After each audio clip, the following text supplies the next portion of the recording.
Dapat parang tuloy-tuloy ang favor ni Lord, hindi mo lang matutunang mahalin si Lord, kundi mahalin mo rin ang kapwa mo. Bakit napakahalaga niyan? Kasi madaling sabihin, mahal mo si Lord, pero hindi mo mahal yung katabi mo. Amen.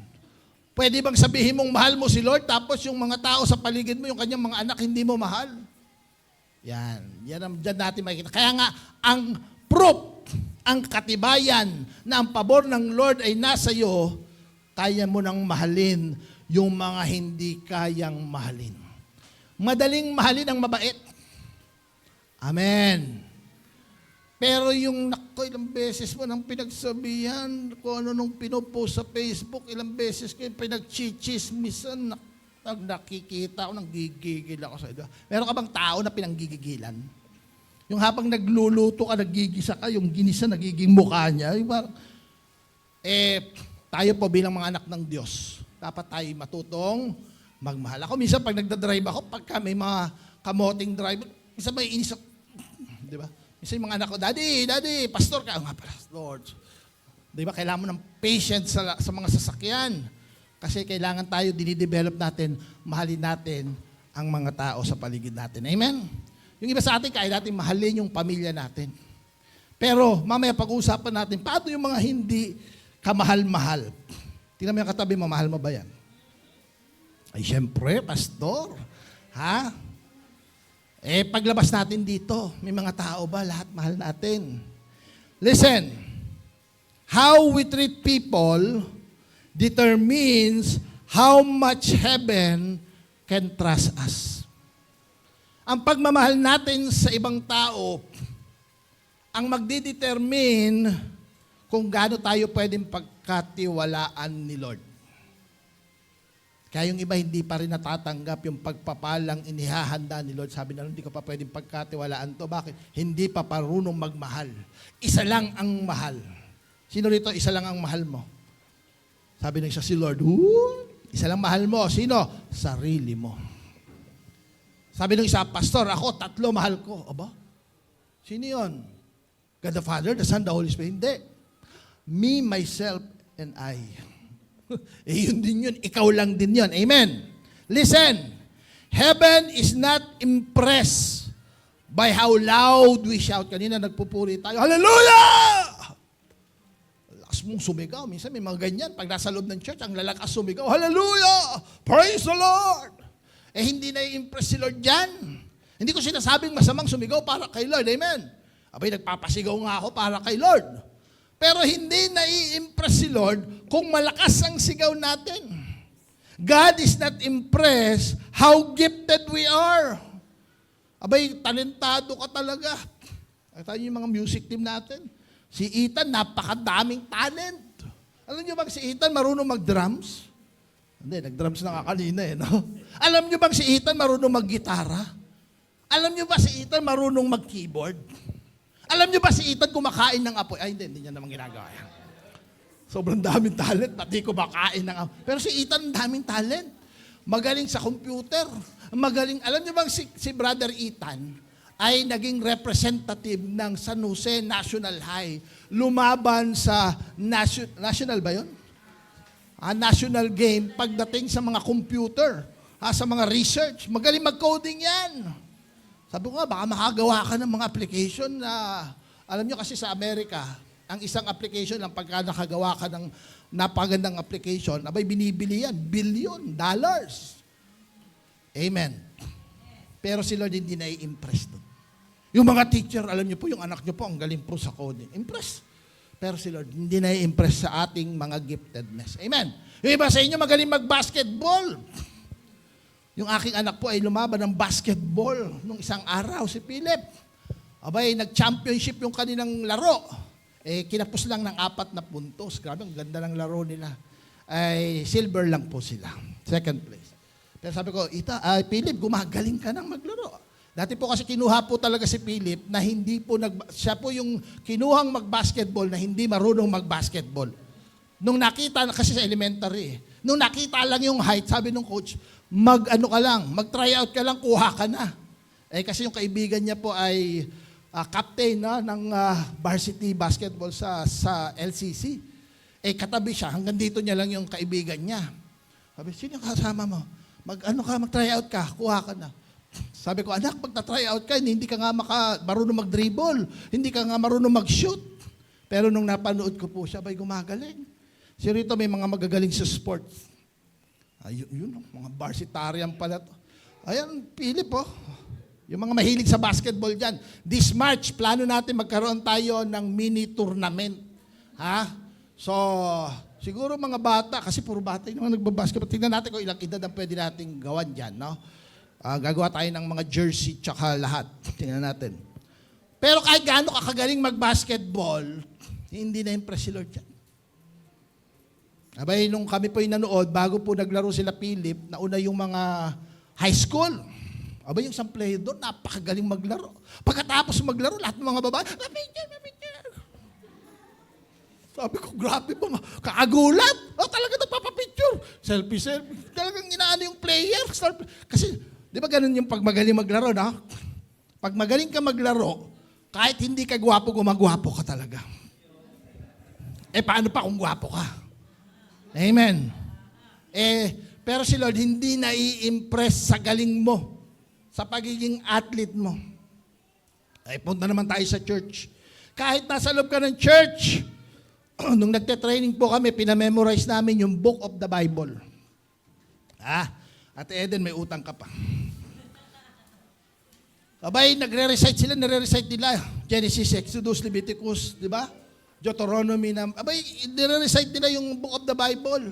Sabi nito, kahit gaano mo ka-memorize ang Bible, ang scripture, kaya mo siyang i-quote.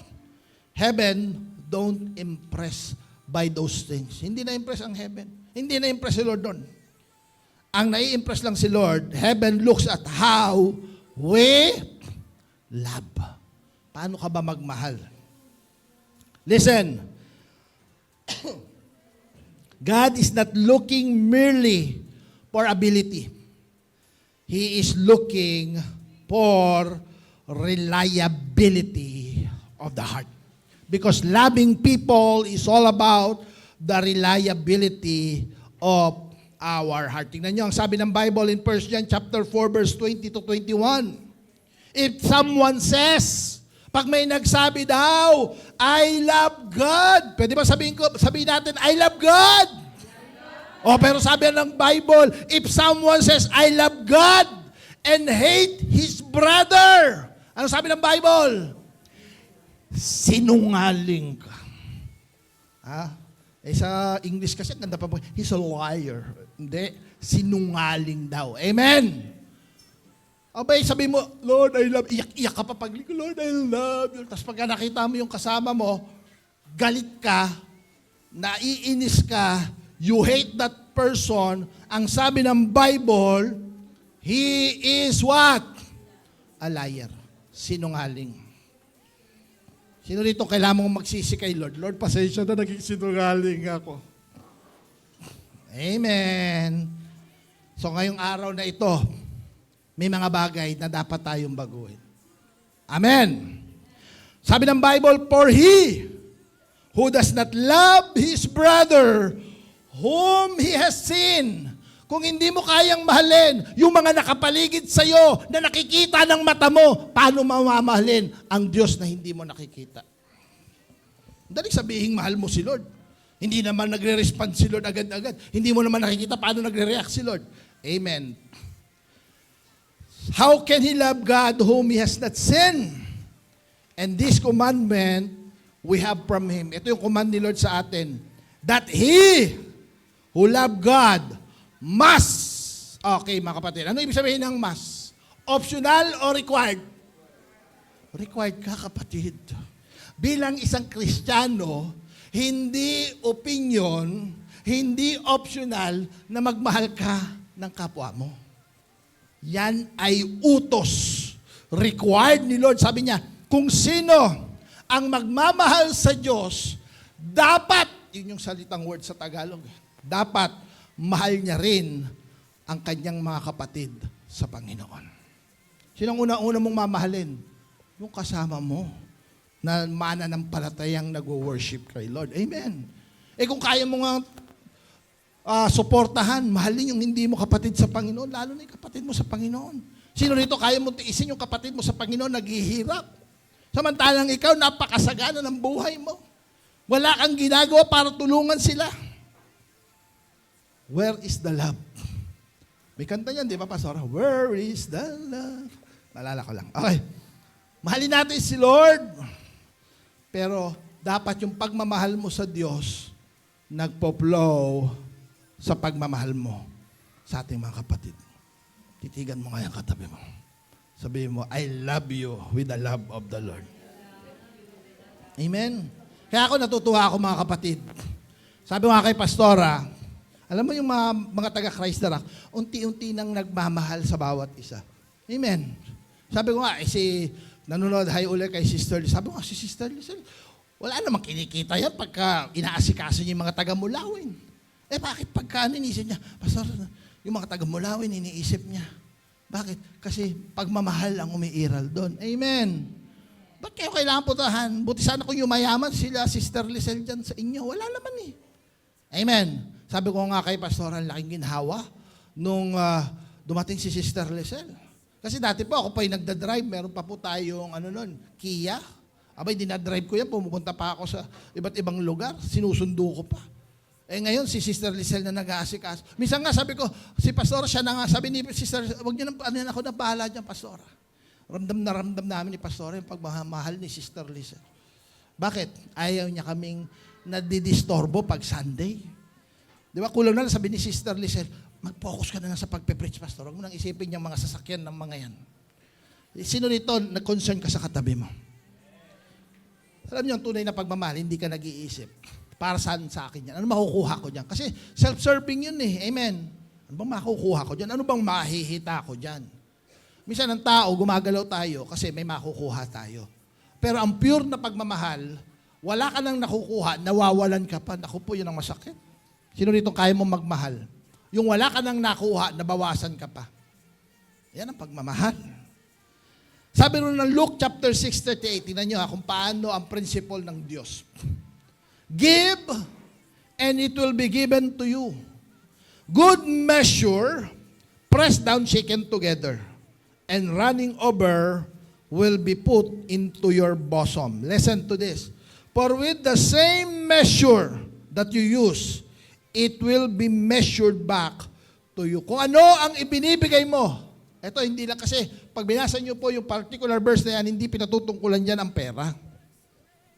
Ang sinasabi niyan, kung ano ang ibinibigay mo, ano ang lalagyan, measurement na ginagamit mo sa pagbibigay mo, yan din ang measurement na gagamitin ng Diyos para ibalik sa'yo. Sino rito gusto mo mas malaking pagpapala ibigay sa'yo ni Lord? Ang tanong, may binigay ka bang malaking pagpapala sa ibang tao? Minahal mo ba ang ibang tao? Minsan tayo iniisip lang na natin sarili natin. Kaya nga sabi ng Bible, ang taong tikom ang palad, wala nang makukuha yan. Sino rito pag nakaganyan, may nakakukuha ka pa? Gusto mong may makuha, buksan mo. Then may matatanggap ka. Dapat ang kamay natin laging bukas para magmahal. Amen. Bukas para tumulong. Now, ito po ay mabilis na mabilis kasi ngayong hapong ding ito po, ay itong tanghaling ito, tayo po ay magkakaroon ng first fruit celebration. Doon po sa ating mga perceiver, mga nag-prepare ng kanilang mga first fruit, ay bibigyan po natin ng opportunity na kanila pong ibigay ito ngayong araw na ito. Ito po ay gagawin natin after ng service. Pero may tatlong bagay po akong gustong banggitin patungkol bakit napakahalaga na tayo bilang mga Kristiyano ay marunong magmahal sa mga tao, lalo na sa ating mga kapatid sa Panginoon. Number one, because loving people is an evidence. Evidence.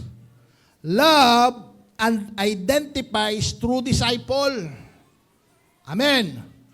Sino rito, Kristiyano? Taas ang kamay. Sino rito, disciple ka ni Lord? Binigay mo ng buhay mo kay Lord. Madaling sabihin sa bibig. Pero ang sabi ng Bible, meron daw ebidensya kung tunay na ikaw ay tagasunod ni Lord. Pag sinabi mo kasing disciple, tagasunod ni Lord. Amen. Pag sinabi mong disciple, ito ay anak ni Lord. Amen. Ano bang identity mo? Ano bang ebidensya natin? Sabi ni Lord, by this, all will know that you are my disciple. Ano yung with this? Ano yung sasabi ng Bible ni Lord na by this? Yung sinabi niya sa huli, if you have love for one, aba. So kung tayo nag-aaway-away tayo, hindi natin minamahal ang bawat isa, pinababayaan natin, mukha ka bang tagasunod ni Lord? Mukhang hindi. Kasi sabi ng Bible, malalaman mo ang isang tao tunay na tagasunod ni Lord, ang ebidensya, nagmamahalan. Amen. Huwag lang sa bibig, kundi tunay na mahal mo. Love is an evidence. Sabihin nga natin, love is an evidence. Love is heaven's identification mark. Pag tinitignan ni Lord kung sino ang tunay niyang tagasunod, hindi niya tinitignan kung pumasok sa loob ng Christ na nakaipian. Sabi nila, uy, umattend. Uy, umupo. Uy, nagtaas ng kamay. Tagasunod ko yan. No! Ang evidence ng Panginoon ay yung ating pagmamahal. Pag natuto na tayong tunay na magmahal, tayo ay tunay na tagasunod na ng ating Panginoong Hesukristo. Palakpakan nga natin sa Lord. In biblical times, disciples were identified by who they followed. Kasi nung panahon po, ang mga Jewish tradition, pag ang bata habang lumalaki, wala naman silang mga university. Natututo ang mga bata, may mga rabbi, sabi nga natin yung word na rabbi. Yung mga rabbi, yan po yung mga recognized na mga teacher nila. May mga teacher sila. Ang tawag nila the word rabbi in Hebrew, ang ibig sabihin talaga niyan, teacher. Okay? Kaya pag si Jesus Christ, binabasa niyo sa Bible, tinatawag siyang rabbi, ang ibig sabihin lang nun, tinatawag si Lord na teacher. Now, may mga iba't ibang rabbi dyan, and na-identify yung mga tao based kung sino yung sinusundan nilang rabbi. Kasi yung bawat rabbi, may mga tinatawag na teaching, may mga karakter. Amen. Halimbawa, may rabbi na masyadong strict sa mga turo ni Moses. So pag ang tao na to, bakit kayo kumakain ng hindi naguhugas ng kamay? Ha? Ay ba, matindi pala tong rabbi na to. Bakit? Yung kasi yung teacher niya. Matinding tagasunod ni Moses. Meron namang rabbi na sumunod kay John the Baptist. Ang hina-highlight niya sa kanyang turo, yung turo ni John the Baptist. Pero ang Panginoong Hesukristo, itinaas niya ang standard ng pagiging rabbi niya. Why? Ang standard ni Lord, sabi niya, hindi niya sinabi that they won't know you, belong to me by your words. Hindi kayo makikilala sa pamamagitan ng sinasabi niyo kasi yung iba nakikilala sa pamamagitan ng tinuturo. Amen. Pero sabi ng Bible, makikilala nila kayo sa pamamagitan ng pag-ibig niyo. Kaya pala dapat pag Christian, mapagmahal. Amen. Palakpakan nga natin si Lord. Huwag kayong magtatanim ng sama ng loob. That means, love is not decoration. It is verification. Ang pagmamahal, hindi lang yan para makita ng mga tao mahal, no? Nabe-verify lang na tunay na binago ka na ni Lord. Nabago na ang puso mo. Hindi mo na lang iniisip ang sarili mo. Mahal mo ang mga tao. Meron isang preacher, no? Abay, ito true story to. Nakalimutan ko yung pangalan ng preacher na ito. Meron isang preacher noong unang panahon, yung barkong sinasakyan nila ay lumubog. At nung lumulubog, sila ay lumulutang, may mga tao na hindi marunong lumangoy. Alam mo itong preacher na to, lalapit siya sa mga tao at tatanungin niya, ikaw ba ay tumanggap na kay Lord bilang Panginoon at tagapagligtas? At sasabihin ng isang tao, yes. O sige, manalangin ka lang kay Lord. Lalangoy na siya. Bakit? Sabi niya, pag namatay naman to, pupunta na kay Lord to eh. Si John Harper ba yan? To. Pagpunta na naman niya doon sa isa, ikaw ba tinanggap mo na si Lord bilang Panginoon mo at sa sarili tagapagligtas? Pag sinabi niyang hindi pa, ay ililigtas niya yon. At pag nilagay niya doon sa pasisyaran niya ng gospel. Wow. Sa Titanic ba yan nangyari? Sa Titanic daw nangyari yan. Nung nabasa ko, store, grabe naman yung puso ng pastor na to. Di ba? Sa halip na iniisip niya sarili niya, kasi ang lamig po ng tubig nung panahon ng Titanic, nagyeyelo. Ang alam ko, parang namatay nga din yata siya dyan. No? Bakit? Kasi yung pag-ibig niya, sino rito mahal mo yung mga tao? Minsan hindi mo na naiisip ang sarili mo. Ang sabi ng 1 Corinthians 13, verse 13. Tingnan ninyo. Bakit napakalaga ng pag-ibig? If I speak in tongues of men and of angels, but have not love, I'm only a resounding gong or a clanging cymbal. Kapatid, kahit ang ganda ng boses mo, nakarinig na ba kayo na pag kumanta parang anghel? Sabi ng Bible, kahit kaganda ng anghel ang boses mo, pero hindi ka marunong magmahal, ang boses mo sa tenga ng Diyos parang maingay na kalembang. Di ba, ang kalembang nakakairita yan eh. Pag tang-tang, sa tenga. Ay ganun daw ang boses mo kahit makaalang anghel pa ang awitin mo.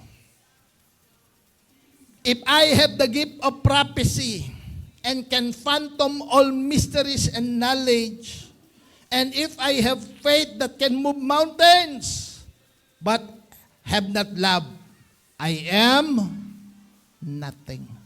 Abay, ang galing mo magsalita, ang galing mo mag-preach, matindi ang pananampalataya mo, pero hindi ka raw marunong magmahal. Ang sabi ng Bible, bali, wala. Ito matindi mga kapatid, sabi sa verse 3, if I give all I possess to the poor, abay binigay ko na yung pera sa mga mahihirap, and surrender my body to the flames. Sinurrender ko yung buhay ko sa apoy. Pero hindi dahil nagmamahal ako, I gain nothing. Nakita nyo gaano kahalaga ang pag-ibig?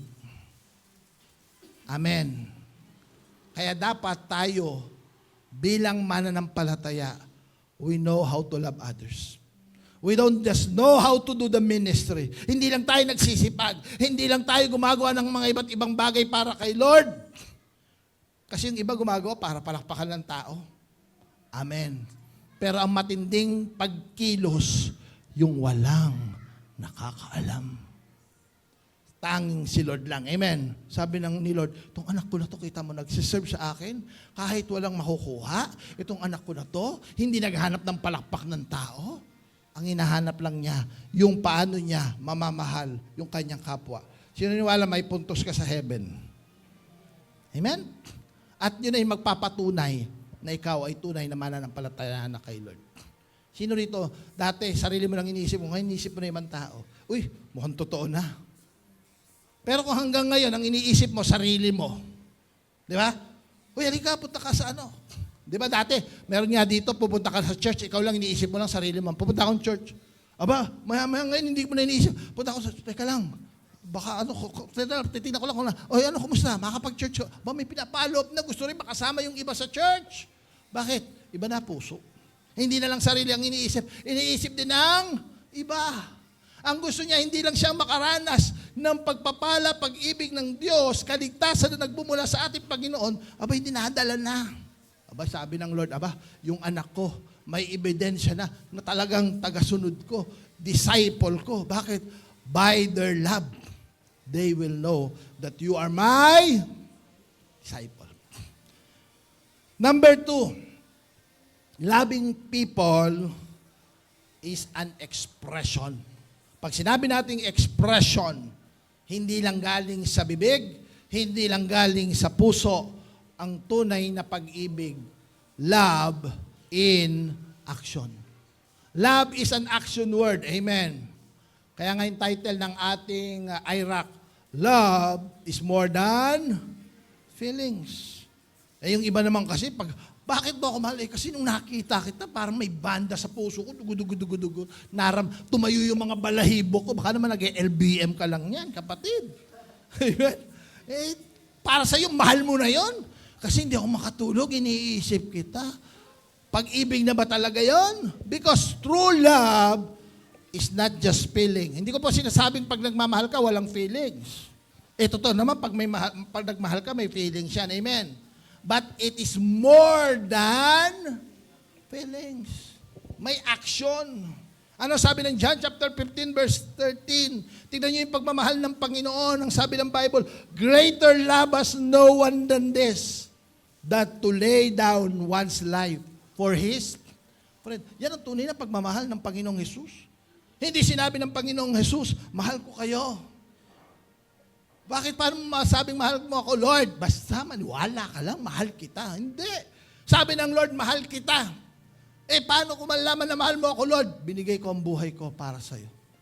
At ang sabi ng Bible, wala nang hihigit na pag-ibig sa isang taong nagbigay, nag-alay ng kanyang buhay para sa kanyang kaibigan. Kung ang Diyos, pinakita niya yung example kung paano ang tunay na pagmamahal, abay tayo dapat din. Alam niyo kung sino ang unang expression ng ating pagmamahal? Wala niyo sino? Siyempre, yung katabi mo. Kung may asawa ka, yan ang unang nakakaramdam ng expression ng iyong pagmamahal. Amen. Yung ating mga anak, kumusta ba yung pag-ibig niyo sa isa't isa?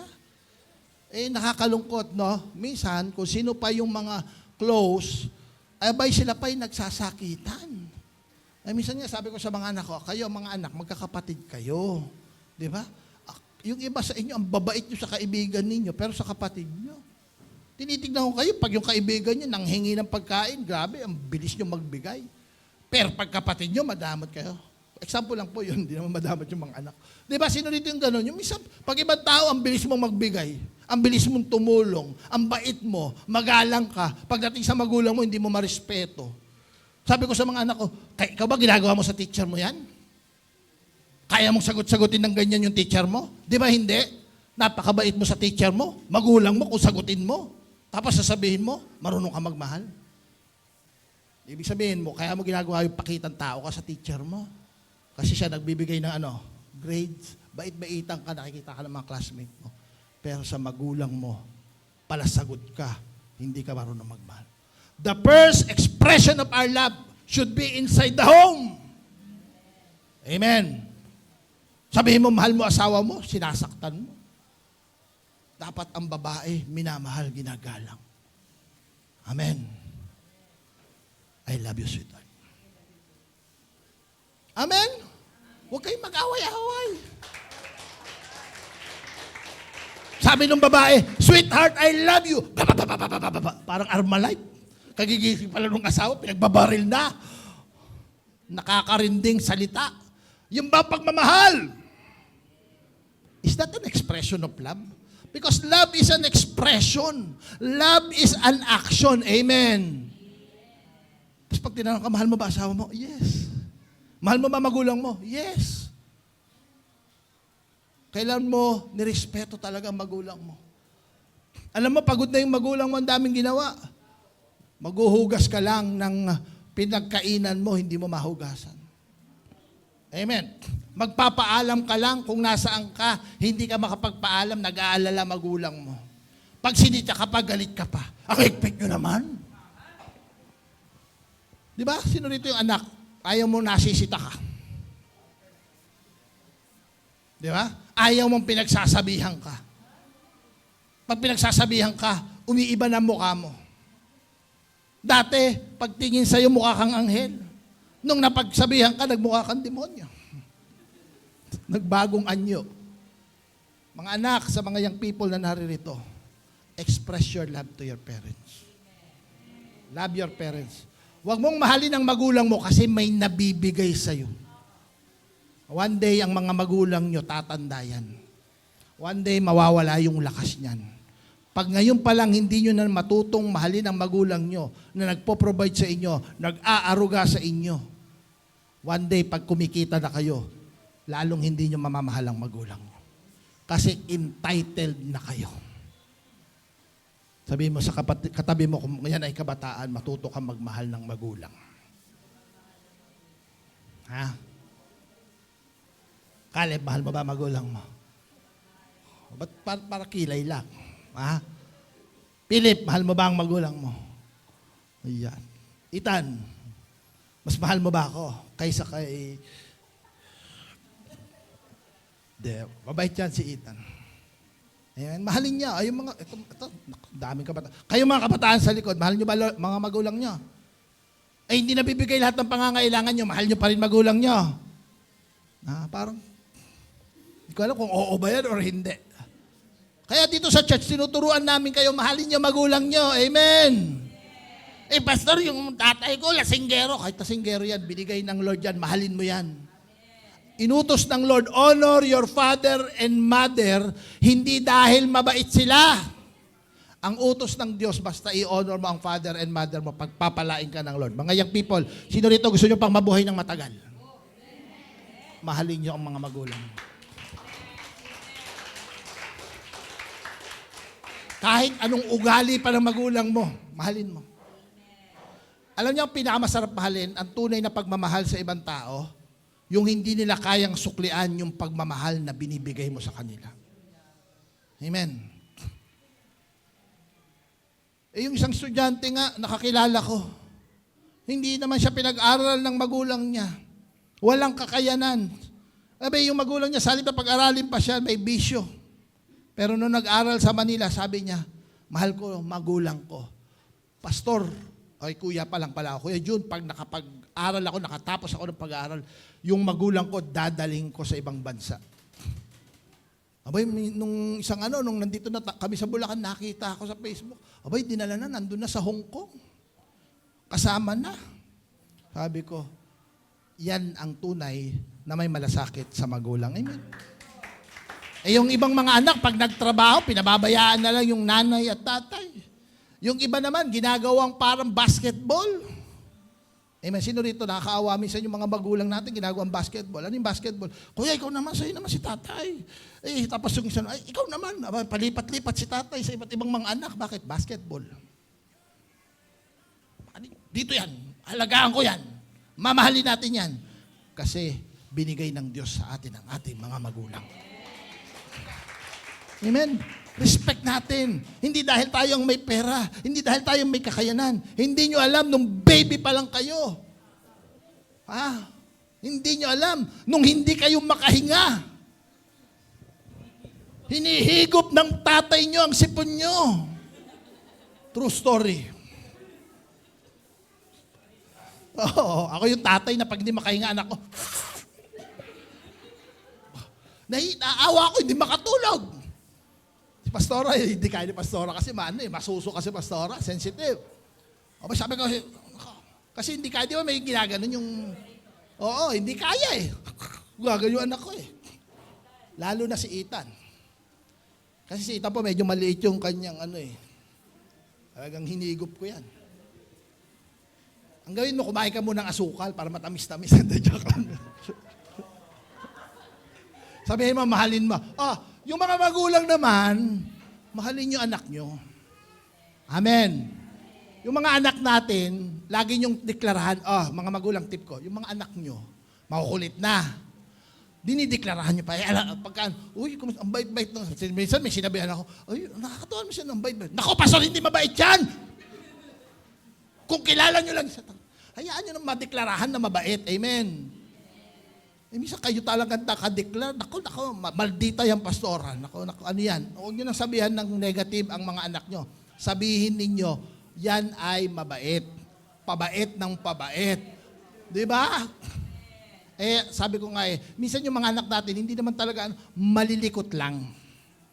Di ba? Kaya kasi sabi ako yung mga Sunday school, anak, huwag nyo sasabihan na sabihin nyo lang, pastor, ang likot kasi niya. Malikot bata, sabi ko. Pero huwag nyo sabihin, kasi yan ang hirap ka. Huwag nyo kayo, sabihin nyo lang malikot. Tinababait yan. Amen. Mahalin natin. Sa bahay, sa loob ng tahanan, kayong magkakapatid, sino rito magkakapatid? Kayong nag-aaway-away. Alam ko yan. Bakit? Ako nga, inabol ko ng kutsilyo kuya ko Pero tayo na mga, hindi pa naman ako Kristiyano noon. Amen. Pero kung ikaw Kristiyano ka na, dapat alam mo na mahalin mo ang kapatid mo. Amen. Sino rito buhay pa mga kapatid mo? Mahalin mo. Amen? Ako hindi ko kayang matiis na may kapatid ako na may nag-i-struggle, pero kaya kong tulungan na hindi ko tutulungan. Sakit sa puso. Amen. Sabi ko nga sa mga anak ko, anak, one day, mangangailangan kayo ng tulong, walang ibang magtutulong-tulungan kundi kayo magkakapatid. Kaya matuto tayong magmahalan. Amen. May tatlo akong gustong bigyan ng emphasis sa pagmamahal. Number 1 na pagmamahal. This is the love's most difficult expression. Number 1, forgiveness.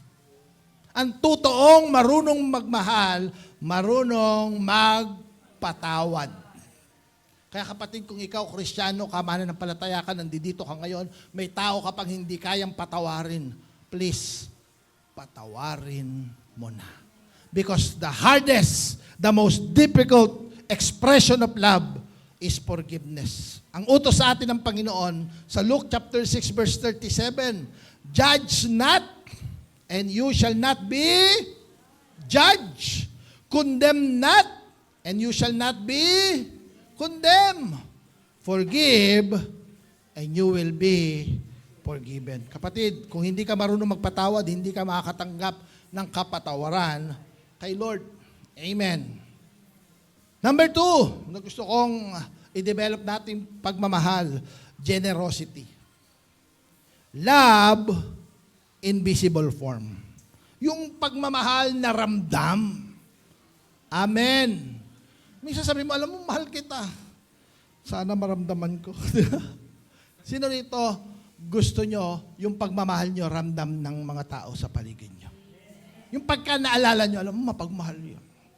Ako ramdam na ramdam ko yan. Nung may problema kami, nung nangangailangan kami, nandiyan yan. Di ba?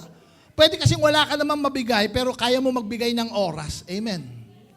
Pastor, wala naman akong kayang ibigay na pera, pero nandiyan ka nung mga pangangailangan. You are generous in time. Generosity is not just in finances. Generosity is an attitude of the heart. Generosity, you can be generous in your time, you can be generous in resources. Amen. Wala kang pera pero sinobrahan mo yung luto kasi alam mo nangangailangan. Dala ako ng pagkain sa iyo kasi alam mo medyo nangangailangan. Amen. Mararamdaman yung pagmamahal. Amen. Generosity doesn't start with what you have. It starts with who you are. And when generosity becomes your nature, increase become God's response. Pag nakita ng Diyos yung puso mo na generous, pagpapalaing ka ni Lord. Amen. Alam nyo kami ni Pastora, nung lumipat kami dito sa San Jose del Monte, wala talaga kami. Nakukwento naman sa inyo, zero talaga kami. Wala kaming source, talagang negative, may mga anak kami. Abay, ito yung nakakita kami ng mga estudyante na hirap mag-aral. Abay, naawa talaga kami. Maano ang puso namin sa mga estudyante. Kaya sabi namin ni Pastor, pagka may mga estudyante, pwede natin tulungan natin mga estudyante. Kasi nakakaawa, pumapasok sa school, di ba? Nagugutom. Sabi ko, pag yung mga batang yan, nakapag-aral, nakatapos yan, maganda ang kanilang future. Amen. Nung pandemic nga, naalala ko, si Pastor nagkaroon ng burden. Sabi niya, alam mo, pandemic ngayon, paano kayo mga baby na kailangan ng gatas? Sabi ni Pastor, gatas. Sabi ko, bakit? Gatas? Hindi, breast milk. Hindi, Pastor, sabi niya, may mga nanay na hindi talaga nagpo-produce ng milk. Kailangan ng formulated ng mga baby nila. Ang hirap ng buhay ngayon. Ang mahal ng gatas. Paano kaya yun? Sabi niya, gusto kong mamigay ng gatas. Patingin ako kay Pastor, gusto mong mamigay ng gatas? Bakit? Meron ka pa bang gatas? Hindi, sabi niya. Sabi niya, gusto ko yung magbibigay ako ng powder. Sabi ko, kumbira. Siyempre kami nung panahon na yun, lahat naman may pangangailangan. Amen. Pero sabi ko, yan ang burden ng puso mo. Sige. Alam niyo, nag-post ka ba ng Pastora? Nag-post sa Facebook.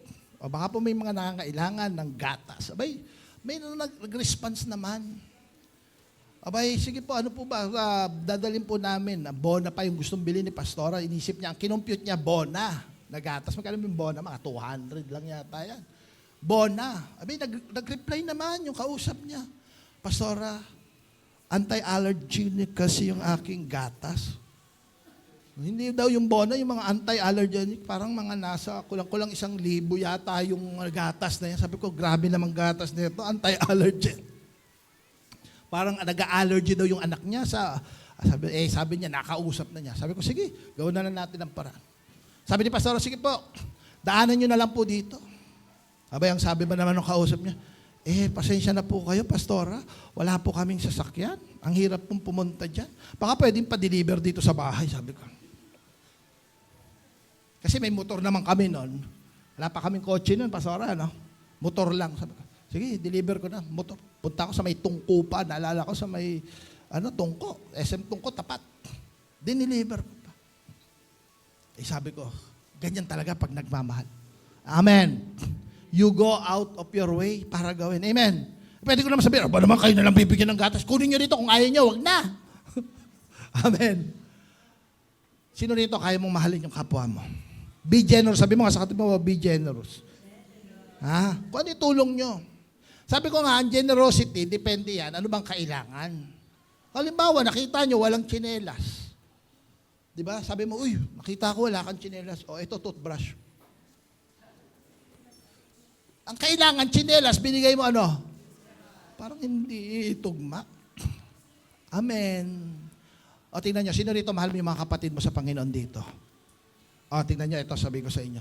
Yung mga kapatid natin dito sa Christ na Nakaipian, may mga nagsisimula dyan ng mga negosyo, di ba? Tayo na ang magtutulungan dito. Amen? Huwag na kayong magkumperan. Tulong nyo na yon. Amen? Iko-compare mo ba? Ang mahal naman ng ano niya, mas mura doon. Yun nga, doon mura nga, unbeliever naman. Ito, Kristiyano to. Di ba? Magta-tithes and offering pa kay Lord yan. Amen? Pagpalain mo na yung kapatid mo. Amen. May service na kailangan. Kunin na natin yung mga kapatid natin sa Panginoon. Bakit? Kasi kasama yan sa pagmamahal. Amen. Magkakaroon tayo ng camp. Pastor, wala akong masusupport doon sa mga youth. Yung pala, nangangailangan ng mga taga-ganito, taga-ganyan. Pwede mo palang gawin. Di gawin mo. Ano yung pwede mong itulong? Kasama yan sa expression of your love. Ito yung pangatlo, serving. Serve people. Una, magpatawad ka. Pangalawa, maging generous ka. Pangatlo, mag-serve ka. Love in visible form. Serving is love in motion with no applause required. Jesus, the King of Kings, knelt. Nakita niyo ang Panginoon? Hindi naman niya kailangan hugasan yung paano kanyang mga disciple. Pero gusto kong bigay ni Lord yung example na ako bilang Lord ninyo, ako bilang teacher ninyo, nagpakumbaba, hinugasan ko paan nyo para paglingkuran kayo. Kayo dapat din ganun tayo. Marunong tayong maglingkod sa iba. Maging halimbawa tayo kung paano ang totoong paglilingkod. Hindi tayo naglilingkod kasi meron tayong kikitain. Amen. Minsan may mga nababasa nga akong post. Sabi ko, nakakalungkot naman itong mga post. Minsan may nabasa akong post na hindi ko alam kung sino nag-post. May mga tao daw, minsan, pag sinabing pastor, ang iniisip, pera-pera. Sabi ko, kung alam nyo lang, kayo na lang magpastor. Sa totoo lang, madalas ang pastor, abonado pa. Amen. Hindi nyo naman alam. Alam nyo, ang dami kong kilalang mga pastor, yung mga anak. Grabe, nakakaawa. Bakit? Ibibigay na lang sa anak, binigay pa sa miyembro. Punta kami ng Samar, nakita ko yung mga buhay ng mga pastor. Kaya dapat tayo, nakikita natin na ang paglilingkod, hindi natin iniisip, ano yung makukuha ko dyan? Amen. Sino rito yung handa kang maglingkod kahit wala kang makuha? Yung iba, pastor, sama ko dyan, magsiserve ako. May lunch ba yan, pastor? Ay, walang lunch. Ba yan? Diba? Pag ikaw nagse-serve ka, hindi ka naghihintay ng applause. Hindi ka naghihintay. Kung ano makukuha mo, yun ang totoong paglilingkod sa Panginoon. Amen. Pastor, maglilingkod ako. Pwede bang pakiplas yung pangalan namin yan? Ito po ang mga naglingkod sa atin. Alam nyo si Lord, gusto niya, tinitignan niya, yung hindi nakikita, yan ang kanyang pinagpapala. Pag ang isang taong naglingkod kay Lord, pinalakpakan na ng tao, sabi ng Bible, nakuha mo na ang reward mo. Kaya maganda, huwag ka mapalakpakan ng tao eh.